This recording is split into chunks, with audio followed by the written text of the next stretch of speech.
Hey guys, welcome back to the channel. This is KP Question Math. So, in our discussion on 6th sem BSc Maths graphic theory 2020 second question paper ആണ്.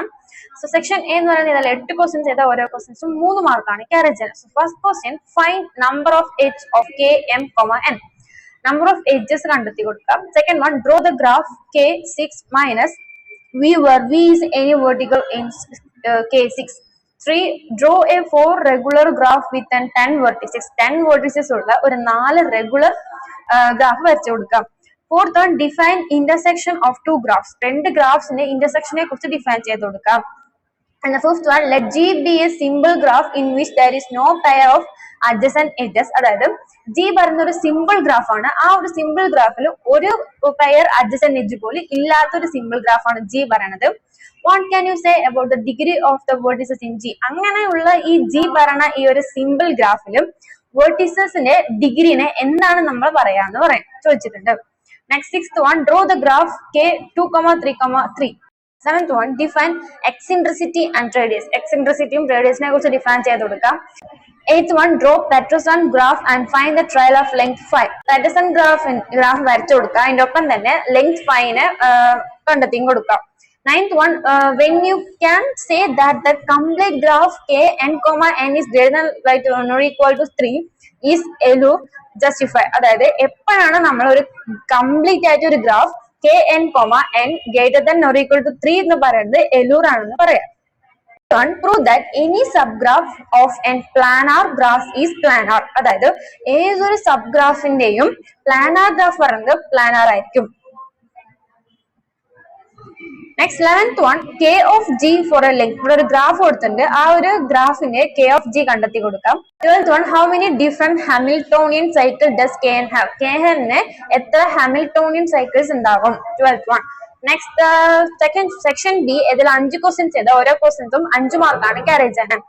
12th one, if G is a simple planar graph, then prove that G has a vertex v of degree less than 6. അതായത് ഒരു simple planar graph ഉണ്ട്.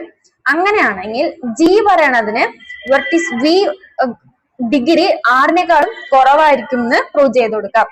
14th one, prove that the complete biparticle graph K 3, 3 is non-planar. അതായത് complete ആയുള്ള ഗ്രാഫിന്റെ ബൈപാർട്ടിക്കൽ K 3, 3 പറഞ്ഞ ഗ്രാഫിന്റെ non planar ആയിരിക്കും എന്ന് പ്രൂവ് ചെയ്ത് കൊടുക്കാം. 15th one, let G be a graph that n vertices. അതായത് G പറഞ്ഞൊരു ഗ്രാഫ് ഉണ്ട്. അതിന് n അതായത് നമ്പർ ഓഫ് എത്ര എണ്ണം കൊടുത്തില്ല, വെറും n പറഞ്ഞൊരു വെർട്ടിസസ് ഉണ്ട്. അങ്ങനെയാണെങ്കിൽ where n is greater than or equal to 2. n പറയുന്നത് 2നേക്കാളും അല്ലെങ്കിൽ 2ന് ഈക്വൽ ആയിരിക്കും. Then prove that G has at least 2 vertices which are not cut vertices. അതായത് ഈ പറഞ്ഞൊരു ഗ്രാഫ് ഉണ്ട്. ആ ഗ്രാഫിന് n വെർട്ടിസസ് ഉണ്ട്. n പറയുന്നത് 2നേക്കാളും വലുതായിരിക്കും അല്ലെങ്കിൽ 2 ആയിരിക്കും. അങ്ങനെയാണെങ്കിൽ ഈ G പറയുന്ന ഈ ഒരു ഗ്രാഫിന് അറ്റ്ലീസ്റ്റ് 2 വെർട്ടിസസ് ഉണ്ടാവും. ആ 2 വെർട്ടിസസും കട്ട് ചെയ്യില്ല. അതൊന്ന് പ്രൂവ് ചെയ്യണം. 16th one, explain the Koenigsberg bridge problem. Koenigsberg bridge problem explain ചെയ്ത് കൊടുക്കാം. 17th one, prove that G is connected if and only if it has a spinning tree. G പറയണത് connect ആകും എപ്പോ spinning tree ഉണ്ടെങ്കിൽ എന്ന് prove ചെയ്ത് കൊടുക്കാം. 18th one, let G be a graph with n vertices. G പറഞ്ഞൊരു graph ആണ്, അതിന് n vertices ഉണ്ട്. Then prove that G is a tree if and only if G is connected graph with n minus 1 edge. അതായത് G പറയുന്നൊരു graph ഉണ്ട്, അതിന് n vertices ഉണ്ട്. Okay, ഈ G പറയുന്നത് ഒരു ട്രീ ആണ് if and only if G പറയുന്ന ഒരു കണക്റ്റഡ് ഗ്രാഫ് ആണ്, അതിന് എത്ര edges ഉണ്ട്? 1 minus 1 edges ഉണ്ട്.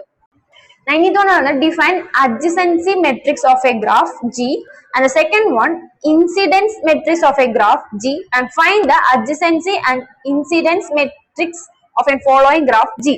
അങ്ങനെ ഒരു ഗ്രാഫ് G എന്ന് പറഞ്ഞൊരു ഗ്രാഫ് കൊടുത്തിട്ടുണ്ട്. ആ ഒരു ഗ്രാഫിന്റെ അഡ്ജസൻസി മെട്രിക്സും ഇൻസിഡൻസ് മെട്രിക്സും കണ്ടെത്തി കൊടുക്കാം. നെക്സ്റ്റ് സെക്ഷൻ C പറയുന്നത് ഇതിൽ ഒരു ക്വസ്റ്റ്യൻ ചെയ്ത ഓരോ ക്വസ്റ്റ്യൻസും 11 മാർക്കാണ് ക്യാരി ചെയ്യുന്നത്.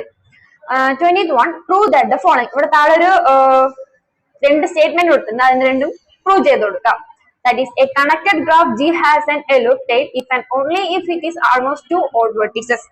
Second one is simple graph G is Hamiltonian if and only if its cos C G is Hamiltonian. Next 21 പറയുന്നത് prove that non-empty graph with at least 2 vertices is biparticle if and only if it has no odd cycle. അതായത് 71 പറഞ്ഞൊരു proof ആണ്.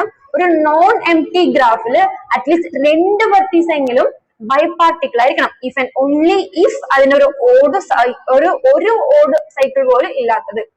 Okay, ഇതാണ് BSc മാത്സിലെ draft theorem 2020 second question paper 2021-20 question papers ഒക്കെ ഇതേ ചാനലിൽ post ചെയ്യായിരിക്കും. Thank you for watching this video.